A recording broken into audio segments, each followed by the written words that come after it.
This is all going on the video recording, right?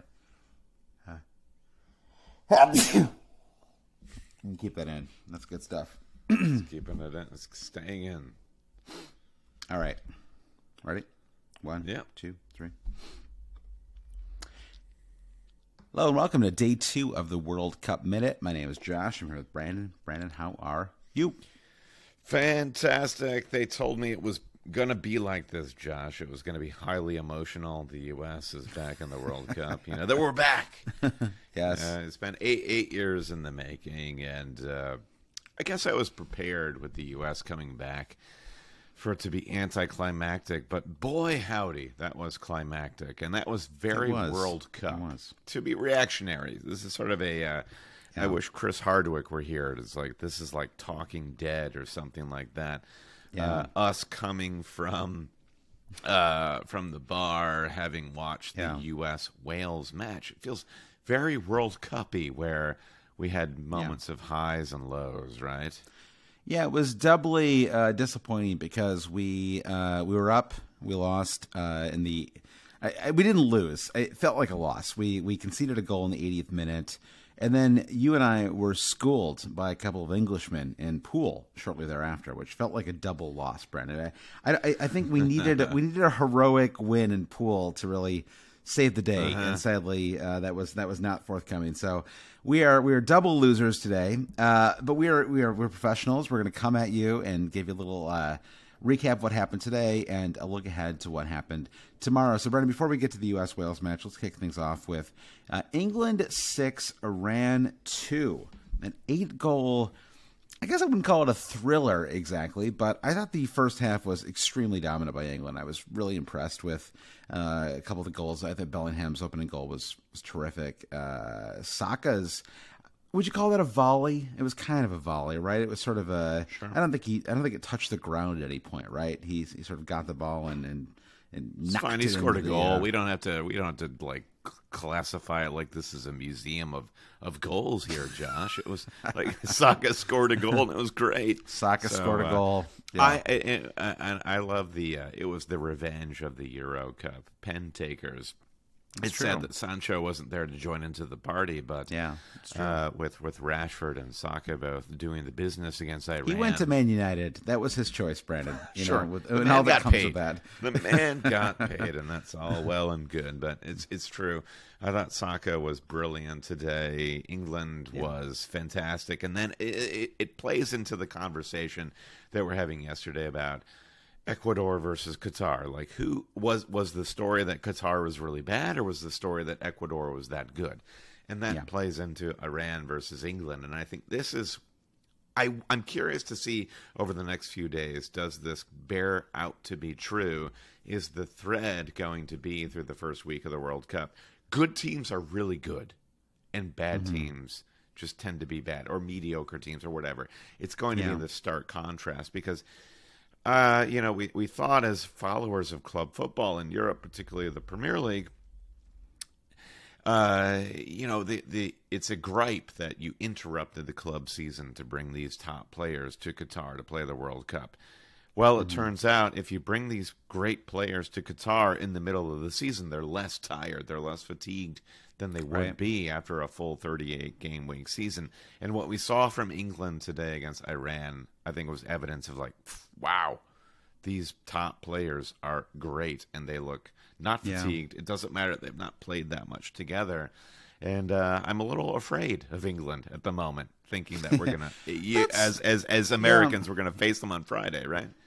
That's a good point. I mean, we sort of thought of this as like an unprecedented tournament, right? Nothing like this ever happened before. But of course, the African Cup of Nations frequently comes, I think it's every 3 years. I don't believe it's every 4 years. It occurs in January typically, and that typically pulls away the best African players. And, for example, last year we had Sadio Mane and Mo Salah basically go in the middle of their club seasons, right, and join Egypt and Senegal, and those teams made the finals, right? Those were kind of the same situation, right? We had two kind of players in the middle of their club seasons join these two countries. So yeah, that's a good point, and I think you sort of talked about the good teams being good, the bad teams being bad. I mean, I think the U.S.-Wales game was an example of what happens when you have two kind of B-plus squads meet each other, right? Which is that you get a 1-1 draw. I got salty on Twitter because I was being a poor sport, but I suppose with the I know this is my style, but with the benefit of hindsight, I will acknowledge that I thought we were certainly in control in the first half of that match. I felt like we let our sort of foot off the gas in the second half, but I will also acknowledge that Wales was probably a little more dominant in the second half. I don't know if I call it a straight up tale of two halves, Brandon, but I feel like certainly Wales were a lot better. Daniel James going off really made a huge difference for Wales, and certainly they were pressuring Matt Turner a lot more than they had in the first half. I mean, the first half there was basically was there a single shot on goal in the first half for Wales? I'm not sure there was. The U.S. basically held the ball for 100% of the time in the first half, and I think our hoarse voices sort of tell the tale a little bit here. Yes. But Sure. it's an interesting phenomenon, like beyond the World Cup, of like, why is it that a team that can be so dominant in the first half can then have to deal with a whole different set of circumstances in the second half? Obviously, management has their say. You come into the locker room, you rejigger the tactics and all that, you adjust to what you see in the first half. But the U.S. was so dominant against Wales, and our complaint or our fear about the U.S. coming into the World Cup was Greg Berhalter and the U.S. management, and are they really tough enough? Are they really tactically acute enough? And I feel like during the first half of U.S. Wales, I was like, oh, I wholly underestimated Berhalter and this U.S. squad. Right. They are dominating. And then the second half, you feel like, what is it in a tournament like this that you have to? What does it take to keep whatever pressure you have from the first half going into the second half? And I almost feel guilty complaining about it, because what the result was probably the first great match of the World Cup. England came in early in the day two, and scored a lot of beautiful goals, and it was a wonderful sort of coming out party for Goldfest World Cup. Netherlands Senegal was a good tactical match, but I don't know, maybe it was because I was so emotionally invested in Wales US, but I felt like that one was a down and dirty street ball sort of a match through various phases, and I am so absolutely disgusted that the U.S. ended with a point there, but I am also so emphatically like rejuvenated and full of World Cup adrenaline having watched the U.S. Wales, because I think if you're new to the tournament, you're new to football, that was the match. It was just, particularly the second half, was just like blow for blow, Rocky match sort of a thing. I just can't believe that we couldn't pull it through. You must be so disappointed too, right, Josh? Well, certainly I felt it in real time, and I think if I can take off my U.S. goggles for a second, it's a good reminder that the stakes were pretty high for Wales as well, right? I think it was their first tournament. I think it was 1958 was the last time that they had played in a World like Cup. Michael Sheen, like the amount of viral internet that Michael Sheen has sucked up. I felt so good that the U.S. was sort of like, all right, Wales, you're just like anybody else. There's nothing special about being from farmland that makes you like an Listen, interesting you and World Cup nation. I was born in rural Michigan. Okay, I was born in the same kind of farmland. But I think Bale did. We were talking after the match, and you and I watched this one in person, which we often don't get a chance to do anymore. And we were talking later about whether Bale had a good match or not. But ultimately, Bale did what a savvy veteran does, right? Which is he found a moment to win a pen, and he took it. And you can say whether that match deserved a pen or not doesn't really matter, right? Because this is what Kevin De Bruyne did in a Premier League match just 3 weeks ago, right? Like, exactly. A really smart player is going to find U.S. connection. Anthony Robinson dove in on De Bruyne and gave the penalty for that. And I think this as U.S. fans. And it's sort of a writ large across any nation. Like, where are you drawing your pool of national team players from? I think this match should be the death knell for Major League Soccer players because the U.S. looked so cogent, competent. We looked good. Like, I cannot believe I am here. Yeah. Like, I'm so happy to be here saying the U.S. looked so cogent at this international level, save the Major League Soccer players. And Zimmerman in center back is a joke. Like, and okay, like, I'm sorry, I'm gonna let you talk. You didn't think that Jordan Morris changed the game, Brandon, when he came on in the 80th minute? I'm gonna let you finish here, Josh, but I have to get on my soapbox. I am so disgusted at how many people hated on Tim Ream coming into this World Cup. It was like, oh, why did Ream get called up to the squad? Yeah, Miles Robinson had an injury, et cetera, et cetera. But Ream looked so good against Wales. He was competent. He was He was as much as he could controlling. And then Zimmerman, who would have been the preferred center back pairing with Miles Robinson, who was injured, blew it, and he went in like the most insanely rash challenge and blew the 3 points for the U.S. So I just want to say, yeah, particularly when you're talking about a team like Wales, who had a lot of like sort of like quote unquote over the hill veterans with Bale and Ramsey and players like that who deserve plaudits for their careers. Tim Ream came in and did a job for the U.S. and I think that the stakes are so high in matches that are this tight. Wales U.S. it's such a romantic game. Like, the stakes were properly high, and Zimmerman was not there to play to them, I think. Well, let's give credit to Pulisic for a brilliant pass to Tim Weah. Yes. Also, an extremely good finish. I'm not sure if it was one. I think it was one touch. If he took another touch, it was very, very fast, and really nice side-footed shot. About as perfect as a goal gets. Honestly, It was just a beautiful goal. It was so nice that I almost couldn't believe it went in when it happened in real time. Everything was so snap fast. It was like the kind of goal you'd see in club football. Honestly, it was a really nice goal to see international. So that's the U.S. We could go on about that, but there were other matches today as well. I think with England, it was just a very dominant performance. I feel like what I saw from that match was a feeling that England actually, and you and I aren't necessarily on the same page about this, but I feel like that was a World Cup.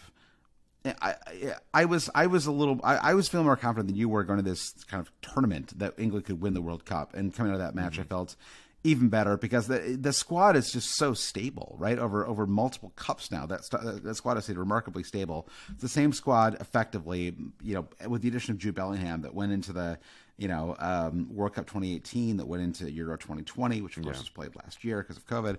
So there's a lot of stability within that squad, and I felt like that really came through in today's match. It just felt like a team that really knew how to play together. The scary thing about England, like if you're opposing England, is I agree with you, totally stable, but the changes that Southgate made were so seamless. Kieran Trippier coming in at right back for Kyle Walker makes the team better. Jude Bellingham, as you shouted him out, Josh, coming in for Calvin Phillips makes the team better.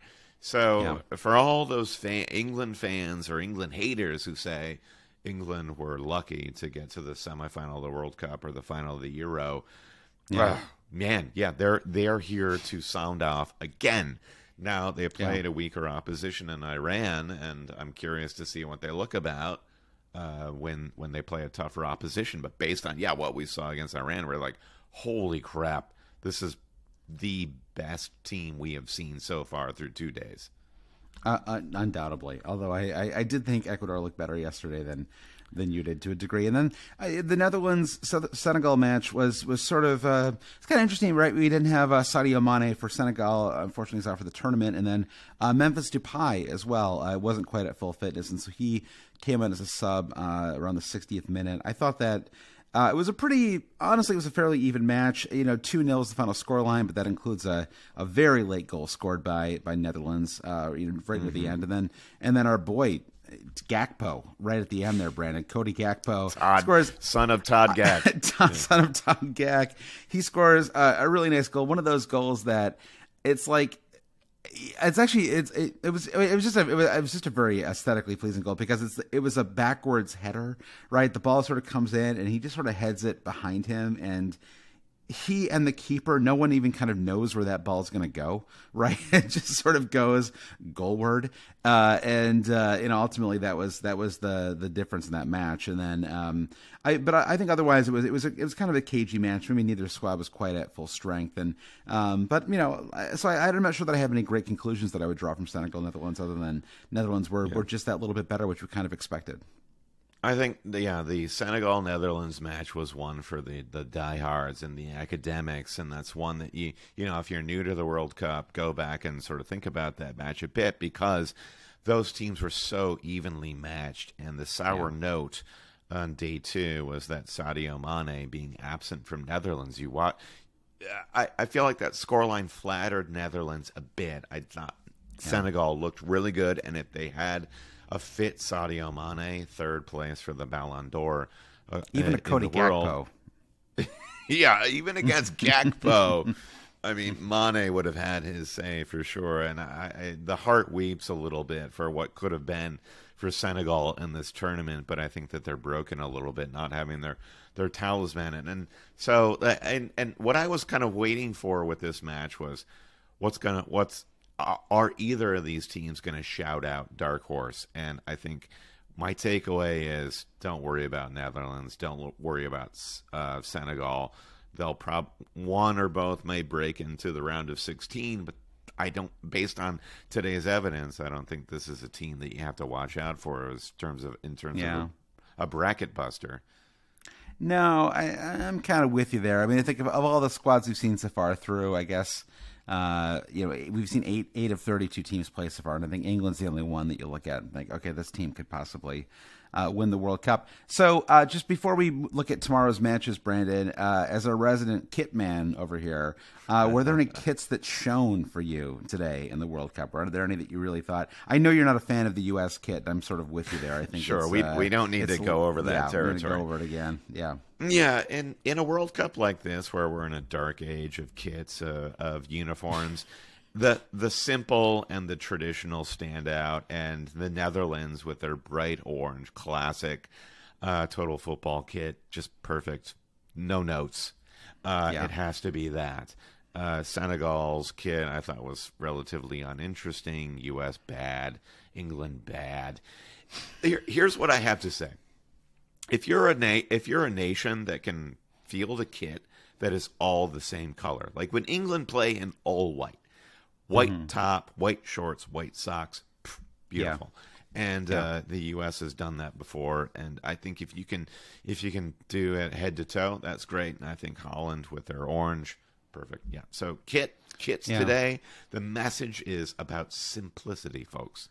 I think I'm with you there. Like when Algeria, for example, plays in like an all-green kit, I think that's very aesthetically pleasing. I really enjoy that. So sadly, Algeria not there with us today, Brandon. But I think they had a friendly yesterday. I think they played. I think our friend Riyad Mahrez played 90 minutes yesterday. Beautiful. So if you need a little green in your life, go watch some highlights from that match.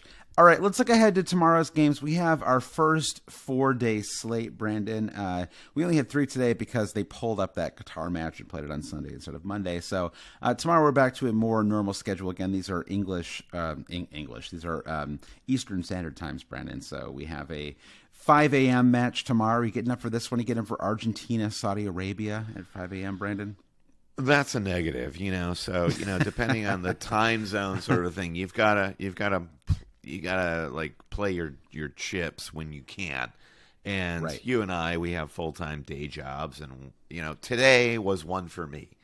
We took the day off. We watched the U.S. It was a blast. It was fun. Tuesday has got to be a day for the man. So I'll give this one to the man. Okay. All right. Yeah. So that's where I'm at. What about you? Are you? I mean, you'll sort of like. How early will you dive into temptation? I'm flying to at 6 a.m. I'm flying to Qatar after this recording to go watch that in person. Okay. So we have Argentina, Saudi Arabia as the early match. Denmark, Tunisia play after that. Mexico, Poland, which again I think is kind of the match of the day. That's the one I'm most excited about. And then France, Australia play in the evening match. That is to say 2 p.m. Eastern time. That's as late as any of these matches are going to be played here in our Eastern time zone. I think that the France match is the one that I am maybe the most interested in because I want to see what that French team looks like without Benzema. Now, Benzema has not necessarily been a huge part of France's national team for many years because of his sexual blackmail situation, Brett. And that's not anything you and I like to bring up on this podcast. That's not what we're about.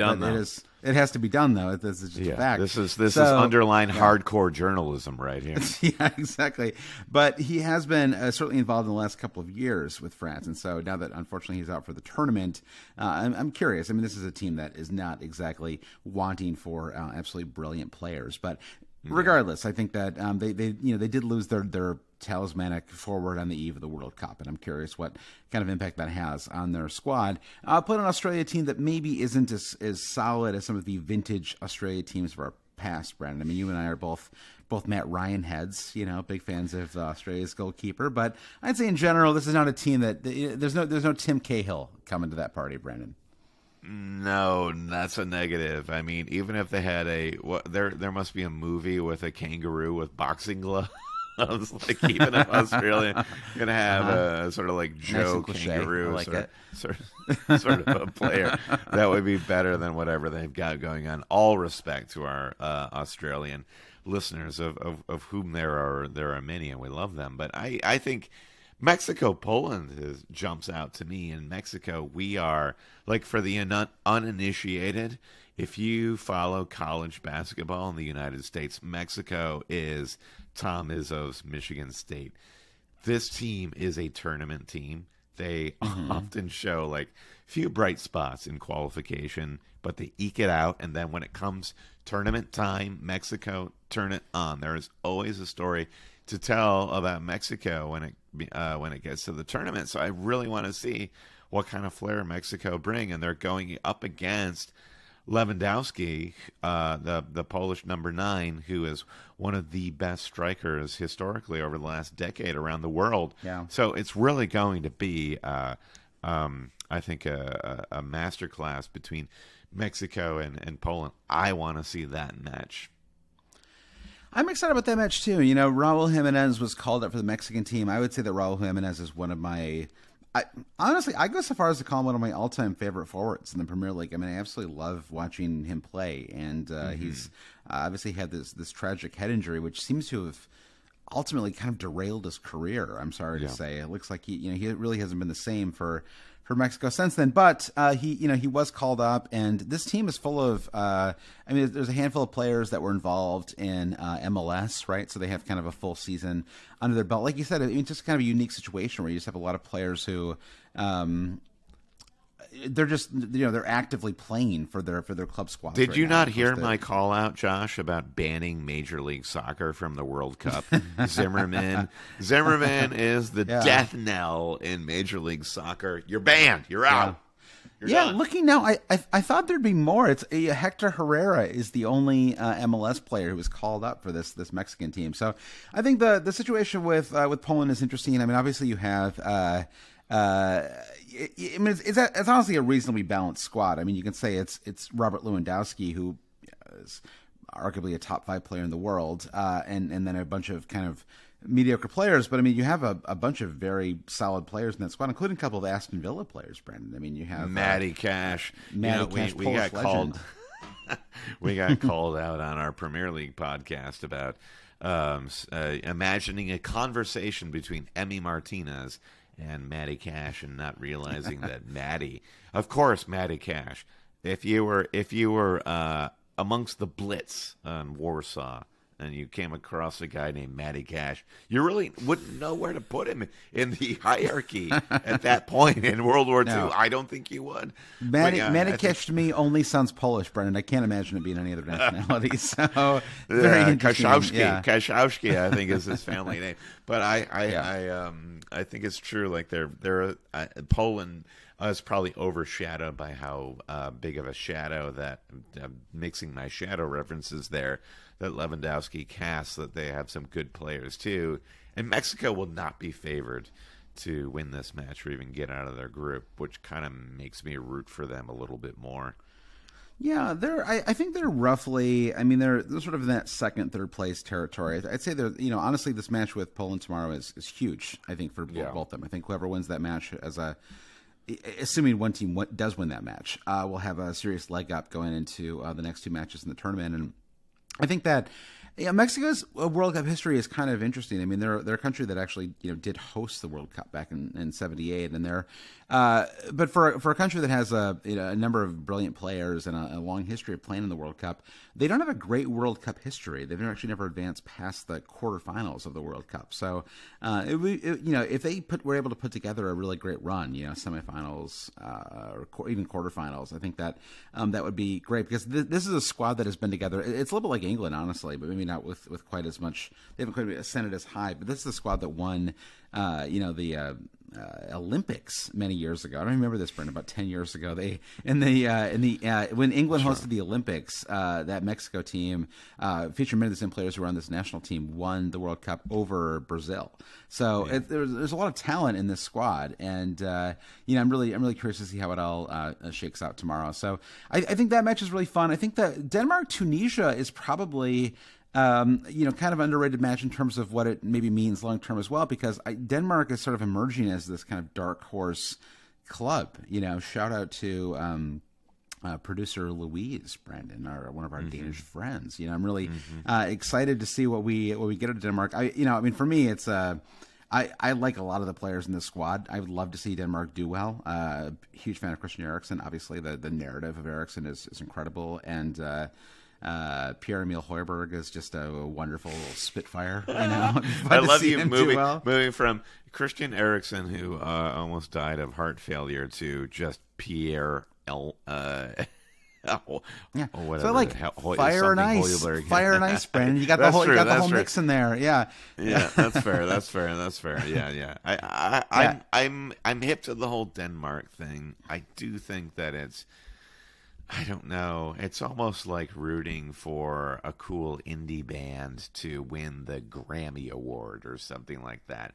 And that's not quite right. I'm not quite hitting. It's always fun to have a hipster. Always fun to have a hipster favorite in the mix. And Tunisia's honestly, I wouldn't put them quite in that category either. But Tunisia has a really solid team. I think they're a team that I have to kind of go in with open eyes, because there aren't a lot of players that most of us watching the World Cup will have.